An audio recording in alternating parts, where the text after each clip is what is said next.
So obviously for the past few weeks, we've been discussing all things Marvel, and it's culminated in what a weekend and what a few weeks we've had. I just finished Spider-Man 2. No spoilers, don't worry if anyone's still playing there last week. It is a phenomenal game. I cannot recommend it enough.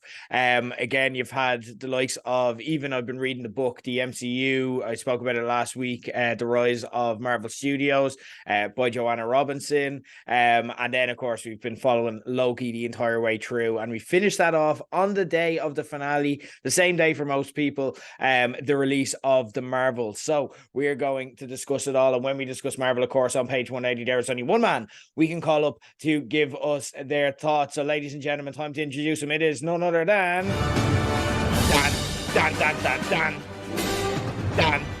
Dan Lionel. Dan, you have been binging on Marvel with me for the past few weeks. Obviously, it culminated in us, and this was a nice happy ending. We didn't know this was going to happen yesterday in the Marvel screen. I walked in, big dozy head on me, like early enough in the day, and then you're like, "Hi, Jer." My exact words were, "Sir, I think you need to leave," and you just jumped to attention. The poor guy behind us was like, "What's going on?" But yeah, how are you feeling? Are you going to start getting withdrawal symptoms now, or are you okay with everything else? No, withdrawal symptoms coming. There's no doubt about that. It's been a fantastic few weeks with so many things wrapping up for Christmas. It is kind of going to be that case where we're going to start filling the void with, I guess, like, Die Hard 1 and 2 and the other obscure good Christmas movies. I do like myself a good Christmas movie marathon, but I mean, we do have a bit of a drought now until Echo comes out next year, and not as hyped for that as probably I should be. But there's potential, like, with what we've seen so far. But yeah, there's going to be some serious withdrawals, so I'm going to get myself deep into Volume 3 of Invincible, and I'm going to read all them by the time Echo comes out. Do you know what's nice though? Because the last time we did one of these Marvel binges, we were very much okay being at the finish line because it was Secret Invasion and it was shy. We were pretty much coming on every week going, yeah, this is shy. We'll talk about it, but it was shy. But it's been good. It's been enjoyable. It's good Marvel content, even like the likes of Spider-Man and the kind of auxiliary stuff around it as well. So yeah, it's been a really enjoyable period, and very delighted to have you on. We're going to discuss Loki now first, and we're going to discuss the Marvels afterwards. And guys, for all of this discussion, for both, we are going into the spoilerverse. So what that means is, if you haven't seen the Loki finale, which we'll discuss first, and then the Marvels afterwards, you can follow the time codes in the episode description. If you haven't seen either of them, don't go further. Or if you do go further, don't at me if you get spoiled, because that is the idea of this segment. We're going to be talking about everything in and around these projects. Obviously, we don't know what's coming next in either story, so we can't spoil what the next step is. But we will discuss all of Marvel canon, all of the MCU. We may discuss comic books and comparisons, but as I said, once we bring kind of alternative media into it, we're going to be kind of using it to enhance your enjoyment of it all rather than spoil specific plot lines as well. So we might just give you a bit of background or a bit of comparisons and side by side and so on. But like I said, we're going to kick off with the Loki finale, and as we always do, for one last time, we're going to be giving our alt recap for all time. Always, Dan. Let's do this. And no matter how many times Loki time slips, including going back centuries to learn everything OB knows about astrophysics, he realizes that this outcome was always doomed to happen. It sounds like what would happen to me in secondary school trying to get women to be attracted to me. I've literally recreated myself exactly in the image of your perfect man, Rebecca. What is the problem exactly here? The problem was me, but that's not what we're here to discuss. Loki goes back to the end of season 1 because if you can't think of a good way to end your season of TV, just don't do the one you did really well all over again. He Who Remains pauses time, and they chat where it's revealed that no matter what Loki does, he's destined to lose, and it appears that his only alternative is to kill Sylvie. He has to kill Sylvie. Slipping back to his first interview with Moby, because what can motivate you more to murder your one true love / a variation of yourself than chats with the lads? Moby tells him a story about a hunter that turns out to be Renslayer, who hesitated to prune a child with the message message being, you choose your burden. Just choose a burden like Snickers ice creams or something instead, man. Relax. You don't have to murder people. As Loki goes to kill Sylvie, she stops him and says, can I actually interest you in yet another debate about free will, which, to be fair, gets Loki every time. He was well up for it. He realizes through this debate that it's okay for things to be destroyed if they can be improved, and slips himself back to replace Timely, trying to hoof the timeline, but instead dons his old Loki garb one last time and destroys the timeline as we know it, instead taking the multitude of branched timelines in his hands and reassembling them in the form of a tree. Fortunately, there's a nice throne waiting for him to sit on while he mines the tree. Back at the TVA, the gang are trying to hunt down He Who Remains variants as Mobius declares he's going to call it a career. The TVA key lime pie business instantly imploded at the mention, and go back to stare at himself in his jet ski filled pre-TVA existence. There he bumps into Sylvie, who tells him that she's off on a J1 or something, as we get one final look at our time god Loki, who's fulfilled his tragic glorious purpose of being alone, perhaps for eternity, protecting time for everyone else. The lesson being, kids, that if you're afraid of being alone forever, you probably should be. And ladies and gentlemen, that was episode 6 of Loki, Glorious Purpose. Interestingly enough, the same episode as episode 1 of Loki as well. And that was our old recap. And Dan, you know, this episode had a lot on its shoulders. It had to, when it was written, it had to set up what was to come in the rest of the Kang Dynasty, despite being written before John the Major scandal broke. So there was a lot of work also to do in post, I imagine. It had to overcome Marvel Studios' TV finale problem, where everyone is like, yeah, the series can be great, but the finale usually sucks. And Loki also spent the entire season promising us that it would all make sense in the end. We've seen many variants of Marvel shows that have shat the bed at this juncture, as we said, but in this particular timeline, did they land the plane, or did they prune it all at the death? What were your thoughts on this finale? What a tragic story it was. I mean, that was the thing. Like at the end, Loki did get his glorious purpose like on him, and it is more of a burden than a gift, as he always predicted. And I am a big fan of tragic endings because it's a way of putting like just the final exclamation point on a story. And if things obviously end well, you always want to see where they go, but you know, that's where it's boring. It's like no one wants to know what happens when Snow White and the Prince finally settle down, get some kids, go to marriage counseling and all this other jazz. And with Loki basically being this warden of all time, and the fact that he can't leave, it was just, he got what he always wanted. And along its journey of self-realization, that this burden really was at the core, more so than the gloriousness of what he always predicted. But it was a fantastic finale. Really enjoyed it. Like we predicted last week. Just the most accurate prediction, I think I said. Where is this going, Dan? I don't know. And I was right. I have no idea. Couldn't predict this to save my life. What they were doing was really interesting, and I don't know if anyone would ever predicted at the start of the season that this is where we would end up, but at the same time, it was kind of glaringly obvious. So that's what I really enjoyed about this, and I'm glad they didn't go the easy route and do the simple tragic love story where he may have just killed Sylvie and taken the easy way out. I'm glad that there was a self-sacrifice element to this, but yeah, a few things I didn't expect to happen. We didn't kind of get Renslayer as our big bad. Miss Minute's story ended long before we thought it would. And that, like, you know, Victor Timely is now back out there again. Okay, with the TVA as far as we left him, but then as they all go on to other things, where does this other Kang variant go? Especially now that they're searching for them, is Timely their Q, the guy with all the information, who's going to be predicting their, you know, their patterns, their sort of personalities, where they could go, what they may do, because they are effectively hunting him. So there's a lot of questions, but I like the fact that we got a nice finality to this. Yeah, I agree. I think there was a couple of things, and like early on in the episode, they were doing well to kind of keep it fun and light, but again, it wasn't the kind of wild ride comedy that we'd experience where we're like, you know, there's loads going on, but we're laughing throughout. It wasn't that vibe. They changed the tone, which again, at points during the show, I'm like, I really hope that this all leads to something good in the end, because otherwise they've kind of changed the show at the last minute, but they nailed it. And it needed that tragic ending. And I want to talk about that specifically, but I loved a lot of even just the symbolism. Like, again, they planted the seeds, as you said, it was all there for us. Like, I promise it's all going to make sense.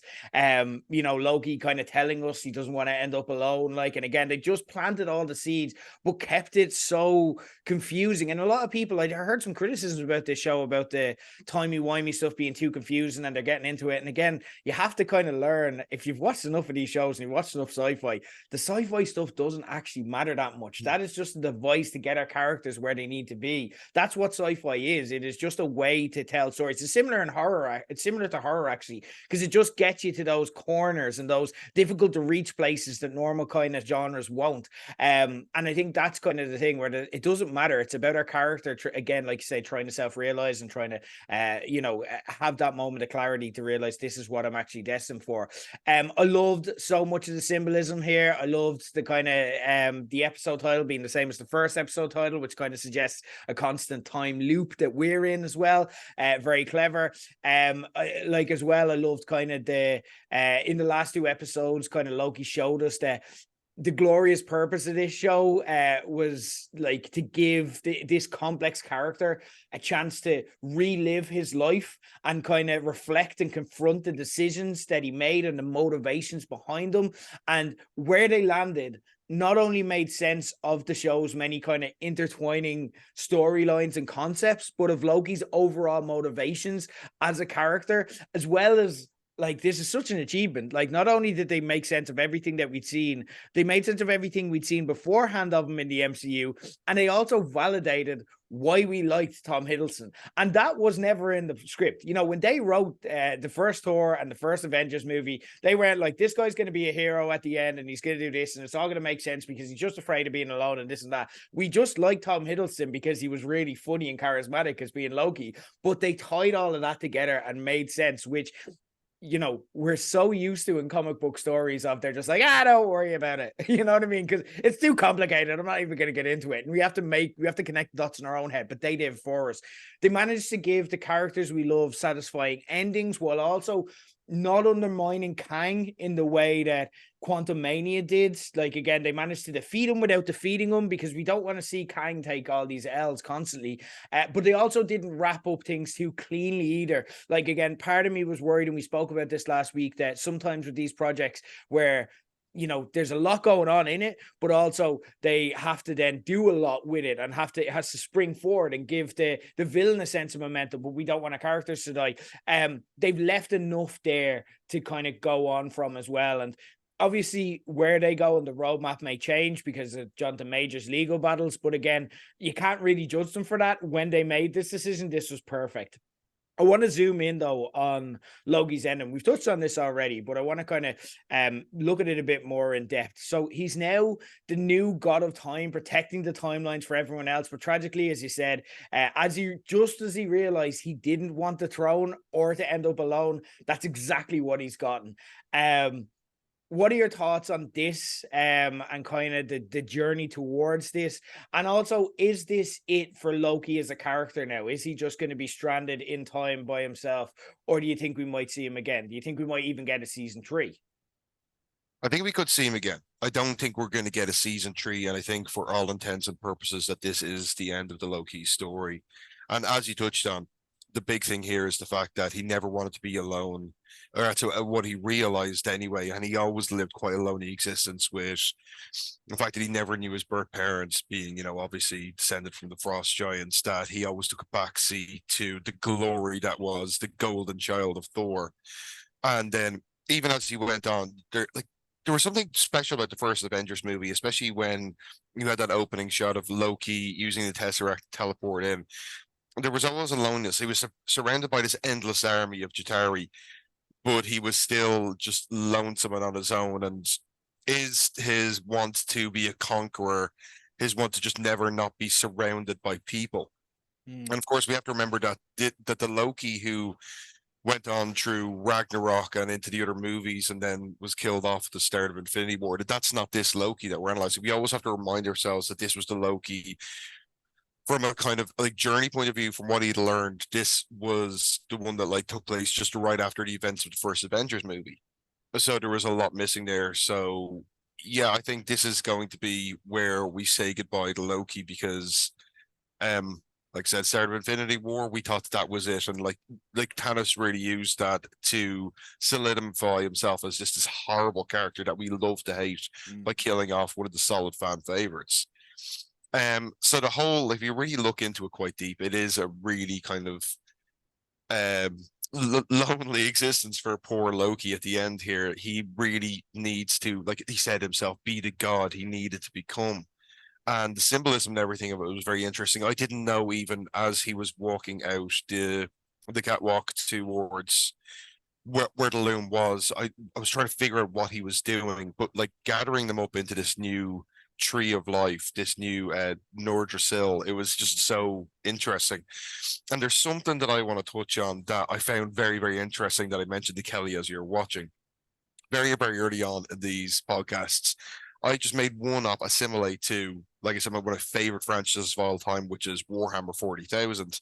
And I'm just going to summarize this as quickly as I can because I could probably talk about this for hours, but this is a very interesting one. It's got nothing to do with crossover. I'm not going to say that the universe are collide, but being a fan of some franchises, I feel like there's a little bit of plagiarism from the simile between these two was pretty extreme. So to summarize Warhammer 40,000 lore really quickly, it all revolves around this character called the Emperor, who is the peak of humanity, who has been with us since the dawn of human existence, but 28,000 years in our future, when humankind is at its worst and they're scattered throughout the galaxy, he creates this army of super soldiers. He has 20 genetically engineered sons that go out on this crusade through the galaxy.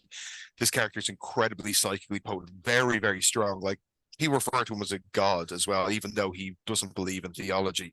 But the story, the intro story of Warhammer 40,000 wraps up with half of his sons betraying him being beaten to a point of not death and undeath. He's so powerful, he still exists through death.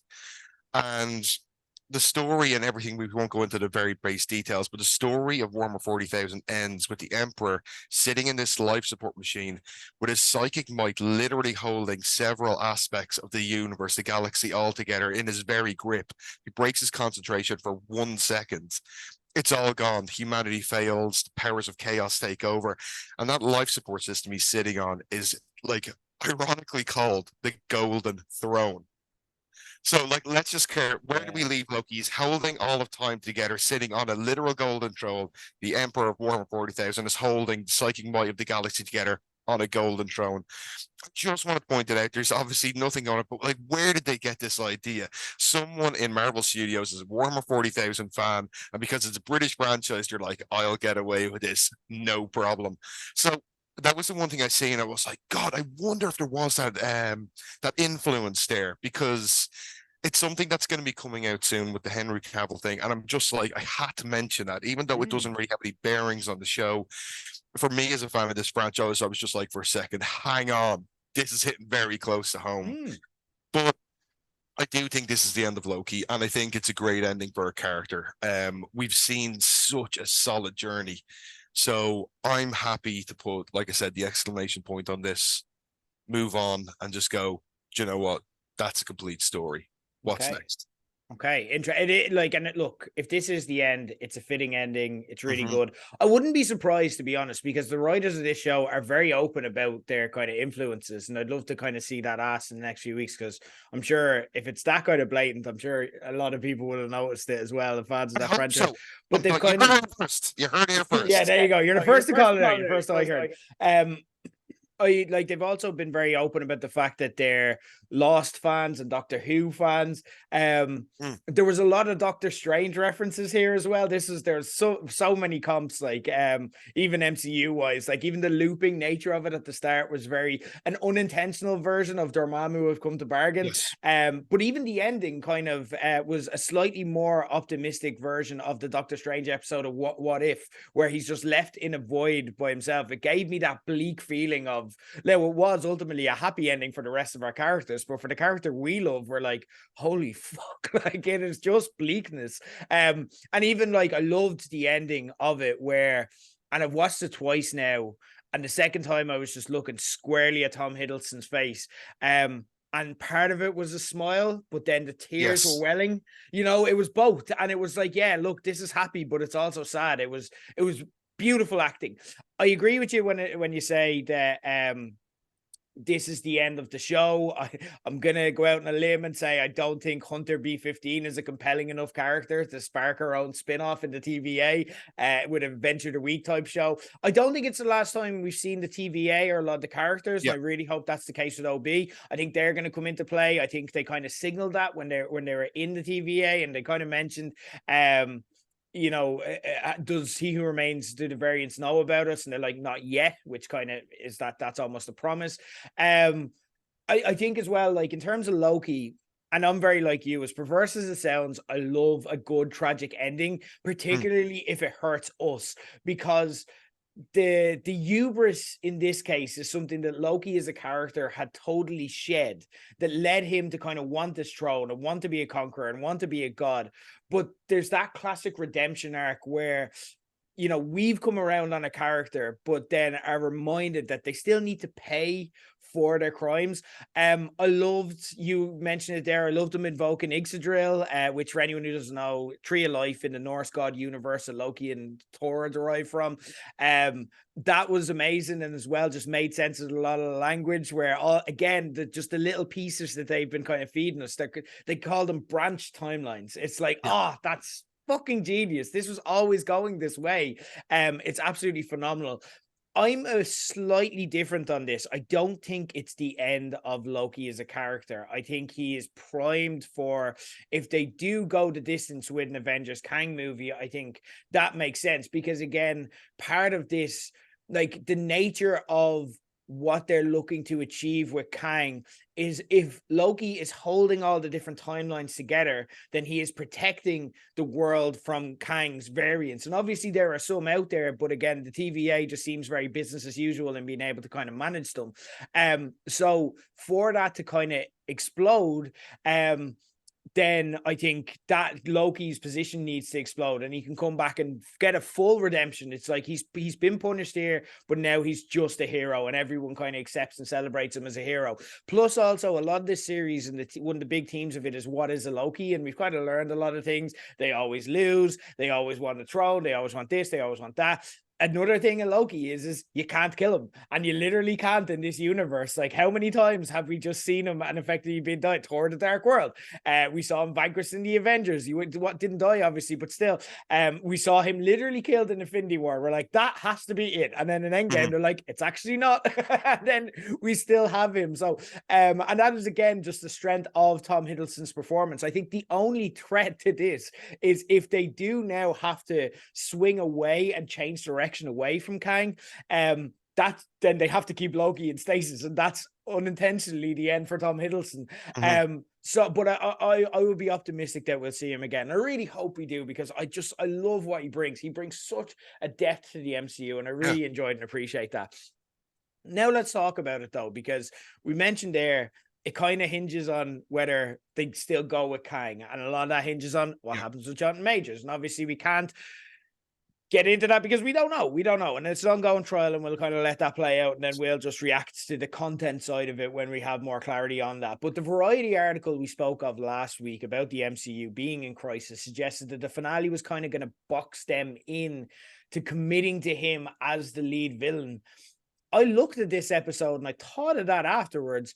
Did that happen? What do you think about like Kang now as the lead villain? Do you think they're screwed, or do you think the way that it ended, they can just get away with that could be it for Kang if they wanted it to be?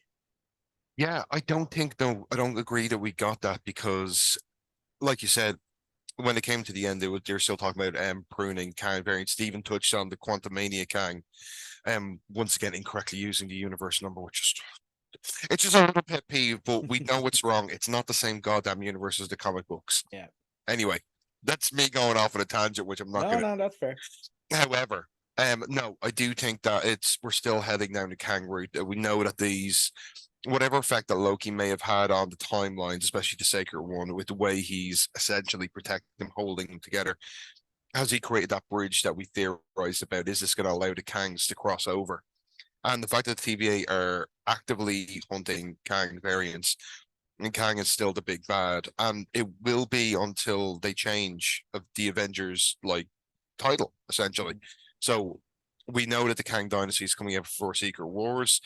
Um, there was a lot of Secret Wars style storylines at the end that they could pick from, like what they did with Infinity War and Endgame. They really mashed together a lot of stuff, rewrote it, did their own version. But maybe it's coming down now where it could be as simple and as boring, unfortunately, as a simple recasting.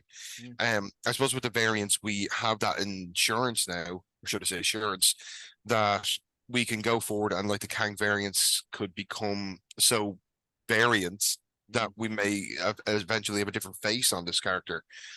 And I don't really see a problem with that, because the way it looks like the real life elements of this are playing out is that it is not in favor of Jonathan Majors. It looks like that there's going to be, like, I'm assuming he's probably going to do some form of jail time. Like I said, we're not going to get into this as a comic book movie discussion thing, but he looks quite guilty. So it's going to be a case of, should they recast him? They have to recast him, and that's going to be it, So, in my opinion, yeah, Kang is still the big bad, and haven't done much now to establish him as that Thanos level threat, and I think that's where a lot of the criticism comes from. It's going to continue that way, and the whole thing is just a mess, really, isn't it? Yeah, like I think recasting probably is the lesser of two evils, and I think, look, we're all okay with it. It's fine. I do get where Marvel are probably a bit stuck, because it's very difficult to get someone as compelling. And you know what? This has been something we've discussed over the past few weeks around, say, Victor Timely. It's like, would you miss Jonathan Majors? Would you?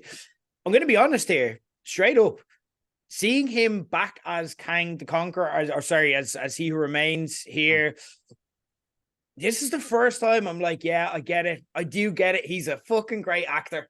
He's amazing at this. When he was back in that He Who Remains, guys, and he captured our imagination the first time we seen him at the end of season 1, he can just switch it on. And he has that range where even he can play Timely as he likes. Even when he started as He Who Remains, riffing into a Timely, yes, like that excellent. it was just so good. Like he's a really fucking good actor. And it did make me feel like, we were missing a lot, and he was electric on screen. What I loved is that, like, he has almost a Grand Admiral Tron. Like, he's not a Thanos physically imposing, I'm going to kick the shit out of you or overwhelm you or bombard you kind of vibe. He's intellectually pulling all the strings, puppet master. No matter what move you make, he's 5 steps ahead of you, again, in that Grand Admiral Tron style. And that makes him such a threat, and such a different threat. And again, it is tough to get that. It's tough to you can't just pick anyone for that. It's not like recasting Rhodey, where it's like, yeah, but what did Rhodey really do in the original? So, like, again, and that was a bad casting anyway. Like he never had that Rhodey vibe, whereas Don Cheadle really did. Yeah, so again, there are people out there, like I remember seeing, when I saw John Boyega in They Clone Tyrone, I was like, he's doing a Jonathan Majors performance, and he's fucking nailing it. He wasn't doing Jonathan Majors as Kang, but he was doing him very much as his character in Creed 3, and I'm like, fuck me, like, I didn't know John Boyega had this range. So I'm like, there are people, even if you want to kind of do, if you don't want to kind of do a dramatic recasting and say Renslayer is now Kang, that might upset fans, you know what I mean? Then you can do not a like for like, but someone who can play him as John, in the spirit that Jonathan Majors played him. There are people out there with that talent. Hollywood is not bereft of actors. Again, I loved this though, and I loved the story here. Him setting into motion all of what we'd seen in season 2, him being behind it. I thought that was such a vicious reveal. I thought I love those reveals where, like, you just get like you get that genuine feeling that our heroes are fucked, because I never at any stage believed Loki was going to kill Sylvie, and that was the kind of crux of it. And they did try and fake out that he was going to, but I'm like, he's not going to. So there is no way out, because you've just established this threat. So I'm like, we're going for a sad ending. All of our characters may die here. None of them are like totally 100% safe. None of them have like bulletproof plot armor here. They could just all fucking die. And that's where it really added to the stakes. And again, like, Jonathan Majors is responsible for that a lot. I don't think that they're boxed in. I agree with you. I don't see where the article got that. In much a similar way that a lot of the media came out and said the first 4 episodes were shy. I'm like, I don't get what you're saying now that I've seen what you saw. They aren't boxed into this. The only thing that leaves them boxed in is the Marvel future release calendar, which is nothing to do with canon. You can just change that shit. Like, Yeah. it's grand. Look at DC. They're just like, yeah, forget all that. We're going to do this instead. And like, we're fine with it as long as it's good. Technically, like, what we have left here is they've vanquished He Who Remains, and the last we're seeing of, like I said, they're handling any kind of Kang variants that pop up like whack-a-mole at this stage. So again, and I like to mention the Quantum Mania. They did try and like do a loophole here where they're like 616 adjacent, and I'm like, what? Adjacent is a slang word today for shite. Yeah. like, so I see what you're trying to do, but like, who cares, man? The only people who care about what number it is are the people you're gonna piss off by using that one number. Yeah. I'm like, We're what are not you paying doing? attention. Yeah, it is. It's annoying, but yeah, I get it. I'm the same. So again, I do think they have that, but I think they've also got a short window now to give us a new vision. They need to be like, right, make the decision. Are we pivoting? Are we recasting?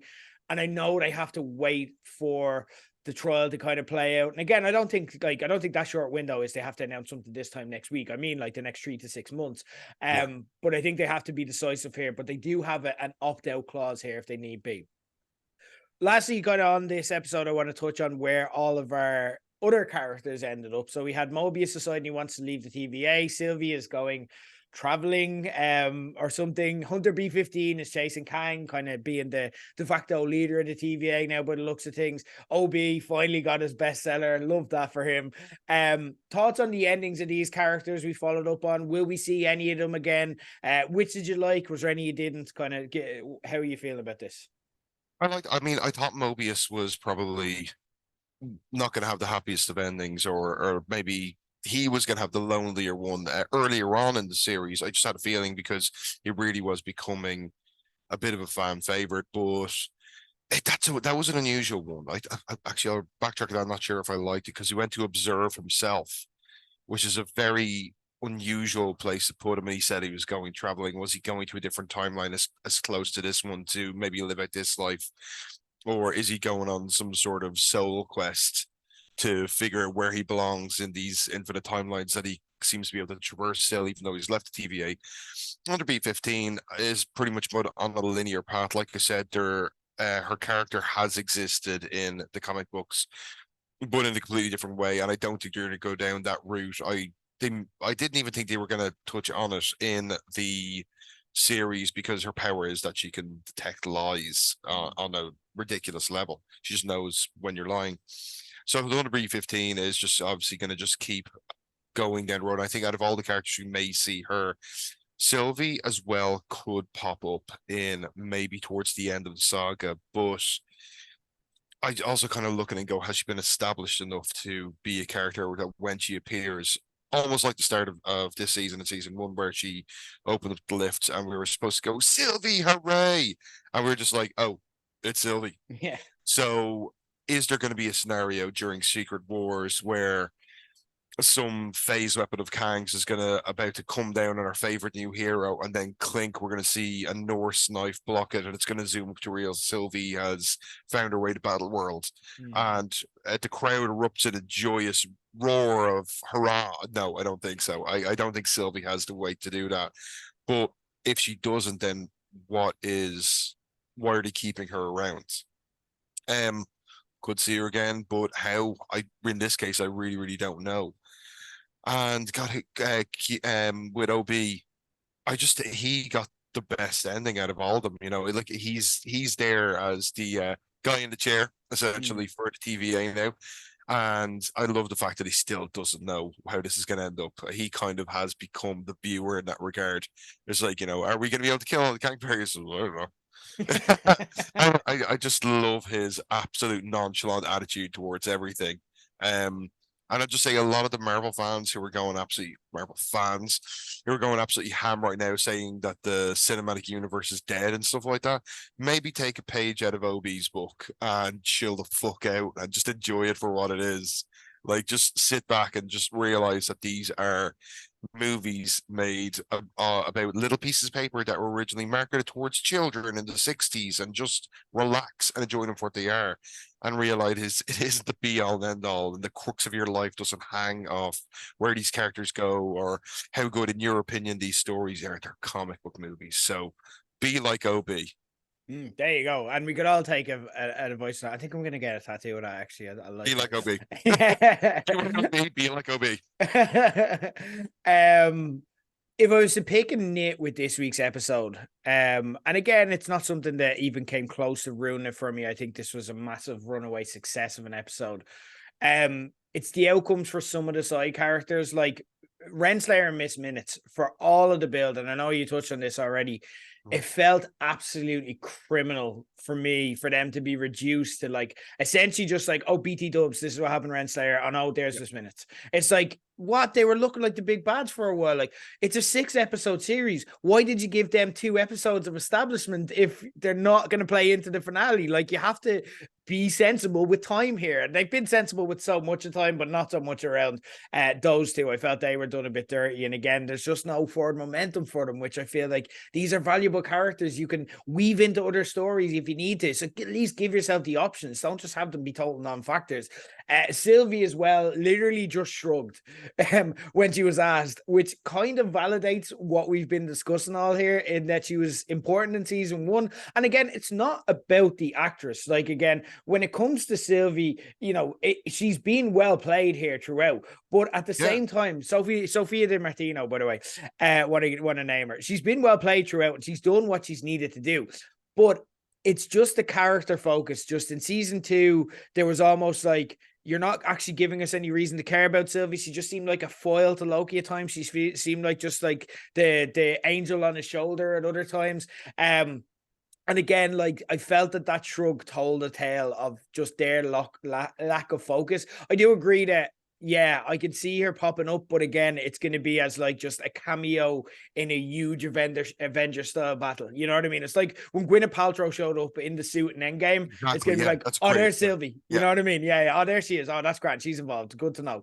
On the flip side of that, like I said, I'm very hopeful we'll see the TVA come into play again. I really want OB, and I think he's that kind of great utility character that, like, again, he can just get pulled into different scenarios as like kind of in the way that Tony Stark would be a catch-all character, like, for he just randomly show up, and sometimes he shows up as a scientist because they need to figure something out, and sometimes he shows up as a superhero.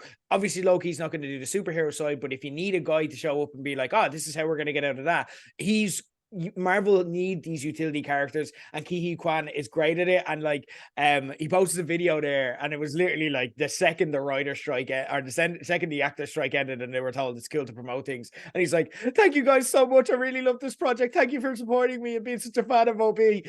He loves this, and he's so psyched to be involved. So I really, really hope we get more of him. I'd watch an OB show. I thought Mobius's ending was the best of the side characters. Very, again, I wouldn't necessarily go as far as to say it's tragic. It's just more profound. I loved him. I loved the last line being, "I'm just going to let time pass," and just him sitting there, and again, just kind of wondering what could have been, what can be. I don't think we're going to see him again. I think that was it for Owen Wilson. I think he can pat himself on the back again. I loved, because he kind of disappeared for a while from major movie productions. And again, I love just seeing him back in the spotlight, and I think he's absolutely nailed it. And the world has fallen in love with Owen Wilson all over again as a result of Mobius. So I thought that was a fittingly appropriate ending. And I love the fact that they made time for him, because that validated how much we liked him, you know, because a lot of people like, look at Renslayer. Look, she said she just got a clip. There's a light. There's Renslayer. Bye. Owen Wilson was essentially ending the series, but we had to end on Loki. So again, like, look, I'm fine with these. I'm not going to nitpick, but if I was to nitpick, there were some elements that I could have. But again, ultimately, a strong episode and a really strong season of TV, which begs the question, as we always do when we get to the end of these TV shows, we are now 10 series deep into Marvel Studios TV. So I got to ask, and again, I'm not asking you to spell out like top 10, 10 to 1, but in general, with the recognition that it's still very early, it's still very raw, where is this kind of fitting into your kind of Marvel TV rankings? So I'm going to look at Loki as season 1 and season 2 as one like solid entity. Like the whole thing is this one story, Okay. because it like, unlike some of the other sequels, it doesn't happen at one time and then conclude after certain plot points have passed, whereas Loki is one continuous story. So, as discussed earlier, Loki season 2 elevated season 1 for me, and I think that's kind of where it wins. So it's not going to take top spot. I could see a lot of people who may have had Loki in their top 3, whatever, maybe bumping this up to number 1. It was very solid. And the thing I liked about it was it returned a lot of stuff to the comic book elements. Comic books are actually, when you really look at the nitty gritty, it's very little action and it's a lot of dialogue and it's a lot of exposition. And that's what Loki gave us. So because it was true to the media of comic books, it hasn't bumped up for me. And I'd say it's a solid contender for the top 3 for me.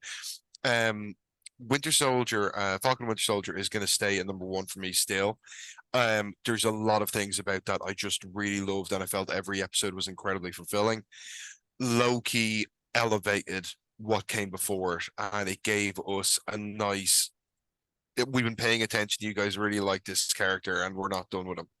So Loki is going to be in the top tier of it for me, and it's going to be one I could see myself in a few years' time when people get into a certain element of the comic book community, the comic book lore, and they're asking for suggestions. I could see a very particular fan base in which this could be suggested to.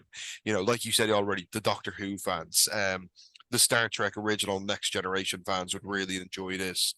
And even people who enjoy, we touch on just the Kubrick aesthetic that is at play in this. And there was a lot of scores, a lot of musical elements of this episode that really kind of slung me back to something like a Clockwork Orange, that really specific style that he encapsulated. So yeah, Loki is going to be a strong contender, and Loki, unlike a lot of series that I love, is going to get better now that it's concluded. I made the mistake early on of saying to a lot of people, Game of Thrones, like shows like Star Trek and stuff like that, it's going to be at its best once it's over. You'll be able to look back and analyze this perfect show. I was wrong. Loki's not going to be that. Loki's going to be something that we can look back on and pull a lot of stuff out of.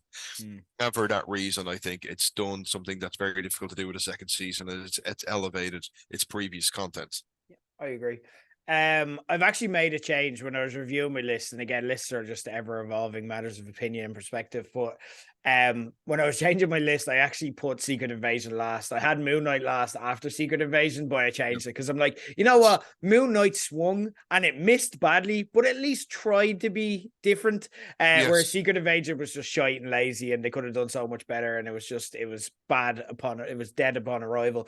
I have it split into tiers. Okay, I think I'd split the 2 seasons into one because I think they're 2 very separate entities. And I think even you had season 1 was showrun by Mike Waldron, whereas I think you had Eric Martin show running season 2. And I think they felt very different. And I think season 2 was much better for that.